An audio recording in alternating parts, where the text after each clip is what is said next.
മന്ത്രി സജി ചെറിയാന്റെ പരാമർശത്തെ ചൊല്ലിയുള്ള വിവാദത്തിൽ മഞ്ഞുരുകി. മുഖ്യമന്ത്രി സംഘടിപ്പിച്ച ക്രിസ്മസ് പുതുവത്സര വിരുന്നിൽ KCBC പ്രസിഡന്റ് കർദിനാൾ മാർ ക്ലിമീസ് അടക്കമുള്ള സഭാ നേതാക്കൾ പങ്കെടുത്തു. അതേസമയം പ്രതിപക്ഷം വിട്ടുനിന്ന ചടങ്ങിൽ ലീഗ് MP അബ്ദുൽ വഹാബ് പങ്കെടുത്തു.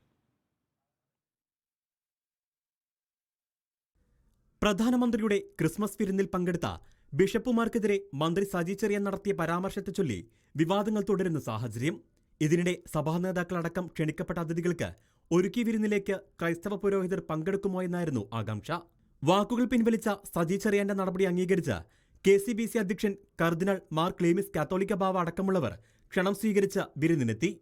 തിരുവനന്തപുരത്ത് സംഘടിപ്പിച്ച ചടങ്ങിൽ വിവിധ സഭാ നേതാക്കൾ ആദ്യാവസാനം പങ്കെടുത്തു. മന്ത്രി സജി ചെറിയാനും പുരോഹിതരുമായി വിരുന്നിനിടയിലും ശേഷവും സൗഹൃദ സംഭാഷണത്തിൽ ഏർപ്പെട്ടു. വിരുന്നിലൂടെ വിവാദങ്ങൾക്ക് അറുതിയായെന്ന സന്ദേശം നൽകാനായത് സർക്കാരിന് ആശ്വാസമായി. ചടങ്ങിലേക്ക് UDF നേതാക്കൾക്കും ക്ഷണമുണ്ടായിരുന്നു. ബഹിഷ്കരണം പ്രഖ്യാപിച്ചിരുന്നില്ലെങ്കിലും പോലീസ് അതിക്രമങ്ങളിൽ പ്രതിഷേധിച്ച് UDF നേതാക്കൾ ചടങ്ങിൽ നിന്ന് വിട്ടുനിന്നു. എന്നാൽ ഇതിൽ നിന്ന് വ്യത്യസ്തനായി ലീഗിൽ നിന്നുള്ള രാജ്യസഭാംഗം PV അബ്ദുൽ വഹാബ് വിരുന്നിനെത്തി.